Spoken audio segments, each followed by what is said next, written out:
Shalom à tous, bien-aimés, que Dieu vous bénisse. J'aimerais réfléchir un peu sur un thème. La Bible déclare que quand Dieu se révèle à Moïse, il lui dit je suis. Il dit mon nom c'est je suis. En réalité, il est en train de présenter à Moïse sa dimension de nature, c'est-à-dire où il était. Quand on parle de Dieu, on parle de celui qui est. Mais aujourd'hui, les hommes se battent plus pour devenir ceux qui ont plutôt que ceux qui sont. Tu ne dois pas prioriser ce que tu dois avoir, mais plutôt ce que tu es. Parce que c'est ta nature qui conditionne tes avoirs. Ce que tu as est très souvent déterminé par ce que tu es. Alors cherche à être plutôt qu'à avoir. On dit, il leur a donné le pouvoir de devenir enfant de Dieu. Parce que quand tu es enfant de Dieu, tu as des acquis. Quand tu es fils de Dieu, tu as des dimensions. C'est ta nature qu'il faut. Ne cherche pas à avoir l'onction, mais cherche à être un oint. Et quand tu cherches à être plutôt qu'à avoir, tu te rends compte que si tu cherchais par exemple à avoir une grâce, mais qu'au lieu de ça, tu cherches, mais Dieu t'illumine maintenant et puis tu cherches plutôt à être un homme de grâce, tu verras que quand tu es un arbre, tu as des branches. Quand tu es un arbre, tu as l'écorce, tu as les fruits, tu as les feuilles, tu as les racines. Il suffit que tu deviennes un arbre pour avoir tout ce qu'il faut, n'est-ce pas? Mais rarement tu verras que lorsque tu as quelque chose, tu es ceci ou tu es cela, n'est-ce pas? Dites-moi un peu, pourquoi tu cherches quelque chose à avoir au lieu de chercher quelque chose à être? Sachant que, bon, il y a des gens aujourd'hui qui cherchent l'onction prophétique, ils veulent avoir le prophétique. Pourtant, quand tu es prophète, tu as le prophétique. Quand tu es oint, tu as l'onction. Lorsqu'ils ont parlé de celui qu'on appelle l'apôtre Pierre, ce qu'il a donné comme révélation à Jésus-Christ l'a marqué.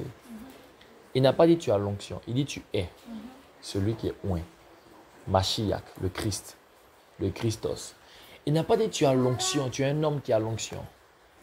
Pourtant, Jésus a dit l'Esprit du Seigneur est sur moi parce qu'il m'a oint. Mais il dit non, tu es le oint, le Fils du Dieu vivant. Il décrit sa nature. C'est pourquoi il entre maintenant dans quelque chose qu'il a pu avoir lui-même. Jésus lui a dit, comme tu as dit que je suis le Fils du Dieu vivant, je te dis que toi aussi tu es pierre. C'est sur cette pierre que je vais bâtir. Donc, ce que je vais faire dépend de ce que tu es. N'est-ce pas? Ce que je vais faire dans ta vie dépend toujours de ce que tu es pour moi. Il dit que tu es pierre. Si tu n'es pas pierre, que tu es roseau, on ne bâtit rien sur roseau, c'est-à-dire ciment. Un roseau qui est agité, etc. On dit il est pierre. Comme il est pierre, on peut bâtir sur lui. C'est ce que tu es qui va attirer ce que tu dois avoir. N'est-ce pas? C'est ce que tu es qui attire ce que tu dois avoir. La Bible déclare qu'il y a plusieurs bénédictions sur la tête du juste. Si tu veux avoir ces bénédictions, qu'est-ce qu'il faut faire? Sois juste. Si tu n'es pas juste, tu n'es pas dans le registre des hommes qui doivent avoir des bénédictions sur leur tête. Mais la Bible dit que nous sommes assis avec Christ dans les lieux célestes. Et on dit encore que nous avons été bénis de toutes sortes de bénédictions en Jésus-Christ dans les lieux célestes. Ça veut dire que quand nous sommes en Jésus-Christ, nous sommes bénis de toutes sortes de bénédictions. Pourquoi? Parce que la Bible dit qu'il y a plusieurs bénédictions sur la tête du juste. Pourtant, on sait tous que la tête représente, c'est un peu l'image du ciel. Donc, la tête du juste, c'est les acquis du chrétien qui se repose dessus, qui dépose dessus. Écoutez-moi très bien. Quand tu deviens juste, automatiquement, tu obtiens ce qu'il faut. Et quand tu deviens oint, la Bible dit ne touchez pas mes oints. Il y a des paroles automatiquement qui s'attachent à toi. Parce que Dieu a conditionné les avoirs aux états. C'est-à-dire quand on parle d'un état, on parle de celui qui est. Okay? Je ne parle pas de l'état politique. Quand je parle de l'état, je parle de celui qui est. Ou bien je parlerai de l'être plutôt. Okay? Dieu a conditionné les avoirs à l'être. Si tu n'es pas, tu n'auras pas. Même si tu as, tu n'auras pas de façon solide et concrète. C'est bon? Il y a des gens qui sont riches. Ils ont beaucoup de biens, beaucoup d'argent. On dit, ceux-là, ils sont riches, c'est leur nature. Mais ce que les gens ne savent pas, c'est qu'il y a une différence entre avoir l'argent et puis être riche. Parce que là encore, il y a une différence entre avoir et être. L'auxiliaire être est le plus important. C'est pourquoi Dieu n'a jamais dit j'ai, mais il dit je suis. Il dit même c'est mon nom. Pourtant son nom c'est sa nature. Ça veut dire que Dieu lui-même, en sa nature propre, est l'auxiliaire être. La Bible dit Dieu est amour. Quand toi tu dis que non, Dieu lui il aime, que non Seigneur, donne-moi d'avoir beaucoup d'amour. Toi tu veux avoir de l'amour pendant que Dieu dit tu dois être amour. Lui ne veut pas que tu puisses avoir des choses d'abord. Il veut que tu sois.